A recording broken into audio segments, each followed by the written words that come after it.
It is no secret that American higher education has been called into question recently as student debt increases while job prospects for college graduates remain uncertain. In fact, analysts both inside and outside of the academy are arguing that the current model for higher education is not only unsustainable, but badly broken. While not all experts agree regarding the scope of the problem or its solution, what is clear is that if we hope to retain our nation's historic commitment to educating for democracy, colleges and universities cannot continue to threaten access by raising tuition and adding to already burgeoning loan burdens for students. The public purpose of higher education is something I am particularly passionate about, not only because of my role as a college president, but because I was a direct beneficiary of a program that was designed to promote civic engagement and leadership through educational opportunity. The summer that I graduated from high school, I managed to escape the factory work I had done alongside my mother the previous summer, only as a result of funding I received under the Federal Comprehensive Employment and Training Act. At the time, CETA funds were reserved for high school students at risk of permanent unemployment due to extreme social and economic disadvantages. That fall, I continued working 35 hours a week under a CETA grant while attending my local community college. I had decided to forego a full scholarship to my state's flagship university in order to stay home and be a caregiver for my mother, who had become chronically ill. 2 years later, I transferred to Mount Holyoke College, and within another 2 years was headed off to Brown University to earn my PhD.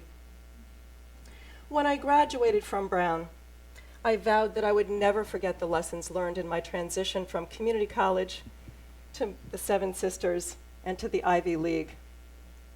Thus, throughout my career, I've been committed to promoting access to excellence in higher education, to championing the centrality of liberal learning, and to defending political scientist Benjamin Barber's notion of colleges and universities as civic missions. Barber's Jeffersonian contention is that neither education nor research can prosper in an unfree society. Schooling, he thinks, is society's most promising, perhaps its only way, of producing citizens who will uphold freedom. Yet Barber goes beyond Jefferson by suggesting that we not only have to educate every person to make her free, but we have to free every person to make her educable. While there's been a good deal of rhetoric around the principle of universal access to higher education as an essential symbol of our nation's commitment to equality of opportunity for individuals, the fact is that many of our citizens still have closed futures and consequently are in a very real sense unfree. Denying access to higher education not only drastically undermines equal opportunity for individuals, it limits the prospects for economic growth at the national level. Understanding this, all colleges and universities need to return to the community in a fundamental way and provide leadership for liberation from classism. Yet, providing access and freeing people to take advantage of educational opportunities is more challenging than ever before. Costs at both public and private institutions is rapidly surpassing the ability to pay for those who are at the lowest socioeconomic rungs. Reversing the economic segregation in higher education poses one of our most serious challenges. We cannot continue to raise tuition and cut federal financial aid programs. So that is likely to have a devastating impact on those who are the poorest in our communities. I think the best way to reverse this trend is really for us to go back into the communities, to partner with business and industry, primary and secondary schools, public officials, and citizens themselves in an effort to reverse and to redress social inequality. This model of higher education requires that we take our leadership beyond the academy and we use our scholarly expertise in the public arena, that we take advantage of local epistemologies in a true partnership. In creating these new models for higher education, in addition to providing access, it's important for colleges and universities to resist the trend toward a purely technical and vocational education as a replacement for the liberal arts. At a time when the world is increasingly globally interdependent, and when rapidly changing technology means rapid obsolescence, the best education that we can offer for our students is a liberal education. A liberal education provides not only the capacity to write and speak and think with precision, coherence, and clarity, but it provides the skills of adaptability and flexibility. It encourages students to engage in creative and complex problem solving in a way that reflects cultural understanding and what philosopher Martha Nussbaum refers to as narrative imagination. By narrative imagination, Nussbaum means the ability to imagine what it's like to be in the shoes of another different from oneself, to be an intelligent reader of that person's story, and to understand the desires and wishes and motives that someone so placed might have. A liberal education also allows us to develop the values and not just the technical skills, but the humanistic skills necessary to enact those values.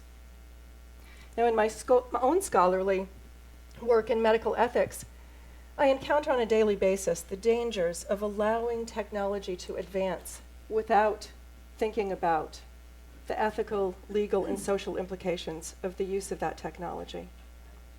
So let me just give you 3 examples that I've come across in my work as an ethicist.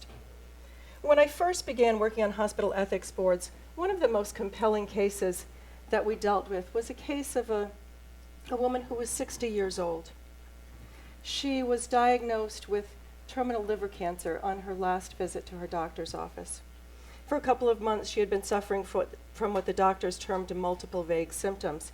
She had aches and pains, but they really couldn't determine the cause of her suffering. When the doctor told her of her diagnosis and the prognosis, she decided that she wanted to sign a living will, stating that when the burdens of treatment outweighed the benefits, she wanted to die a natural death with dignity. She wanted to forego extraordinary measures that might be used to prolong her life. The next day, her doctor was called to the emergency room and was told that his patient was being brought in by ambulance because her husband had found her in bed. She had swallowed a bottle of tranquilizers and she had slit her wrists. So the doctor agonized over what to do. He knew that even if he could resuscitate his patient, that she likely had very few good days ahead of her. He took seriously his Hippocratic oath and the enjoinder to first do no harm. And yet, he knew that if he didn't act aggressively, he could be charged with assisted suicide, which is a felony in the state in which this occurred. He experienced moral distress over the fact that the institutional and organizational cultures might coerce him into taking an action that he believed was not in the best interest of his patient. A second case involved a young couple who was about to have their first child. They were told that their daughter would be born with a condition known as holoproanencephaly. She would be born with a brain stem, but without a brain. So she would have no hope of ever gaining cognitive function. Children with holoproanencephaly live very short periods of time. And so the couple wanted something good to come out of their daughter's brief existence. And they sought the help of the physicians to be able to transplant her organs to save the lives of several other children. Our current definition of death requires that there be complete cessation of both upper and lower level brain function, and so the law proscribed organ donation in this case. The couple wanted to challenge the law, and so we're seeking help from the physicians to do so. At the same time, the district attorney's office heard about this and wanted the physician's help in taking custody over the pregnant woman to prevent her from acting. A third case involved an 88-year-old post-stroke victim. She had multiple medical problems. She was in a persistent vegetative state. She was being fed with peripheral lines. She was suffering from MRSA, a particularly virulent form of staph infection, Staph aureus. And there was a mass that was found in the patient's lung. Her daughter insisted that the mass be biopsied and that everything be done to keep her mother alive.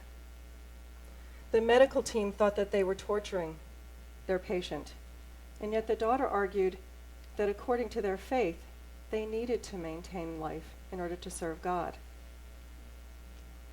Each of these cases raises complex issues regarding how, as a society, we should balance the principles of autonomy and tolerance and pluralism against principles of distributive justice, and the extent to which we should continue to view death as a failure and thus distinctly un-American. Yet, they also raise questions and point to the value of liberal learning.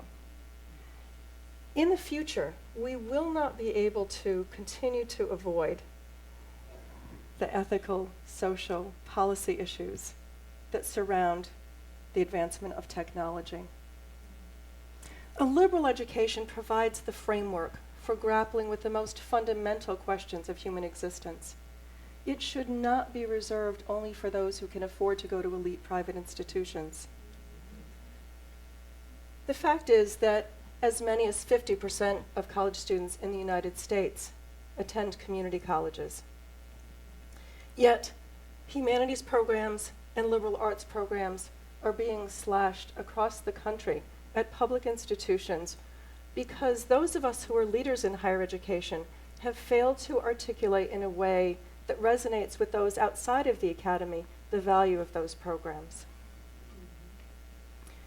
I can't help but wonder what would happen to me, what my path might be today if I were graduating from high school under similar circumstances.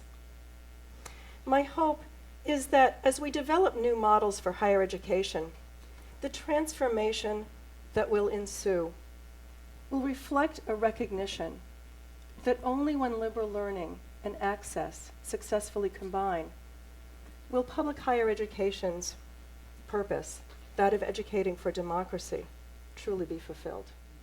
Thank you.